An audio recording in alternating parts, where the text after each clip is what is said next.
When we think of power, we often imagine presidents, tech billionaires, or celebrities. But some of the most influential forces in the world are companies that operate quietly behind the scenes. Today we're talking about BlackRock and Vanguard, two investment firms that help shape global finance, business, and even parts of policy. They don't make headlines often, but their impact is enormous. This isn't a story of villains or heroes. It's a story of how the world of money really works, and how understanding it gives us all more awareness and control. Let's start from the beginning. Vanguard was founded in 1975 by John C. Bogle, a man who believed investing should be simpler and more accessible. Before Vanguard, investing in the stock market often meant paying high fees to fund managers who tried to beat the market. But Bogle introduced something revolutionary: index funds. Index funds simply follow a market index, like the S&P 500, instead of trying to pick winners. This meant lower fees, more transparency, and better long-term results for everyday investors.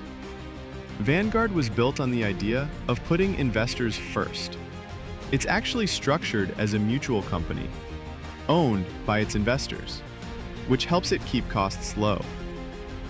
Today, Vanguard manages over $8 trillion in assets and is a trusted name in retirement savings, mutual funds, and ETFs around the world. BlackRock, on the other hand, was born in 1988, during a completely different financial era.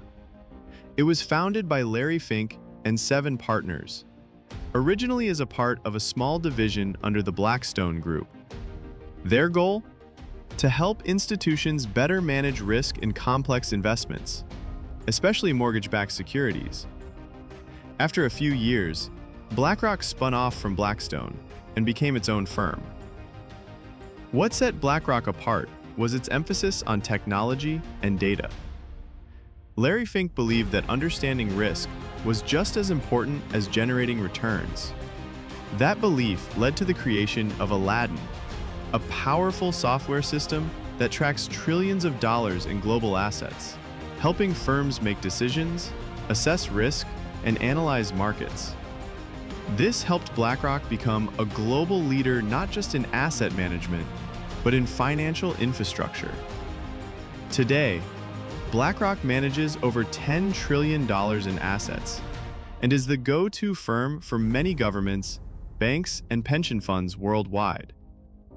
So, while Vanguard democratized investing for individuals, BlackRock mastered the complex world of institutional finance and financial technology. What really fueled the rise of both these companies was a shift in how people invest. For decades, people relied on active fund managers who tried to pick the best stocks and beat the market. But over time, data showed that most active managers underperformed the market after fees. That led to the rise of passive investing, a simpler, cheaper way to invest in broad market indexes. Instead of trying to beat the market, people began to own the market. And that's where BlackRock and Vanguard came in. They were early pioneers and quickly became the biggest providers of index funds and ETFs, exchange-traded funds. Their products offered low fees, wide diversification, and solid long-term returns. Every time someone buys into an index fund, BlackRock or Vanguard buys small pieces of hundreds or even thousands of companies. As millions of people invest passively, these firms naturally become major shareholders across the market. This isn't a takeover.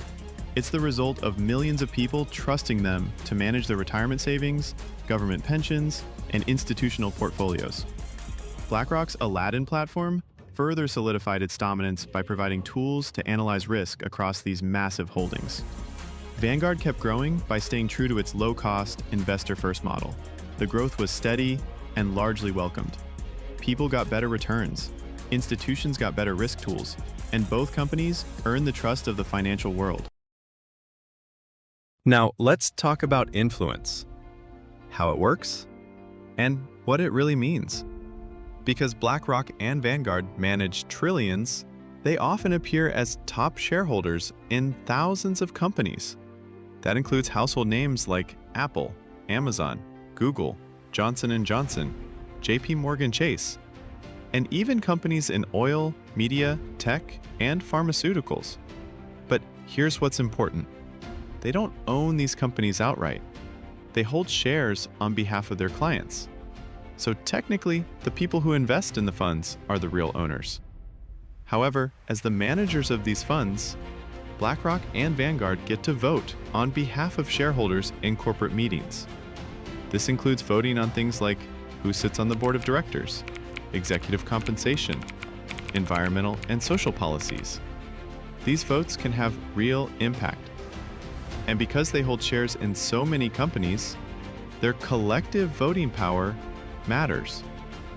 Still, both firms say they take a long-term approach.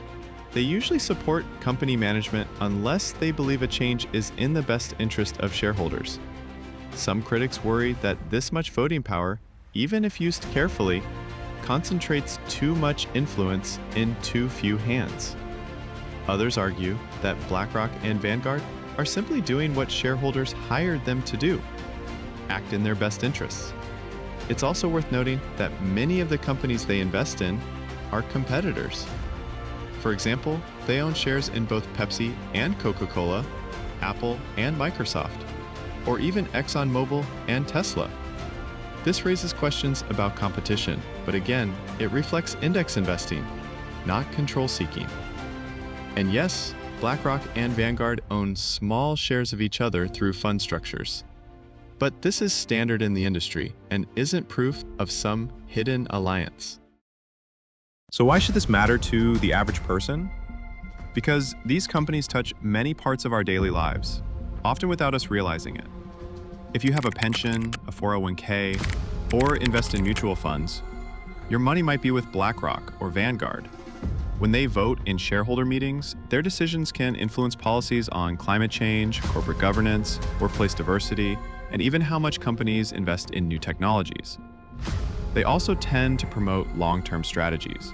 That can mean more stability for the market, but it also means they prefer steady profits over risky moves.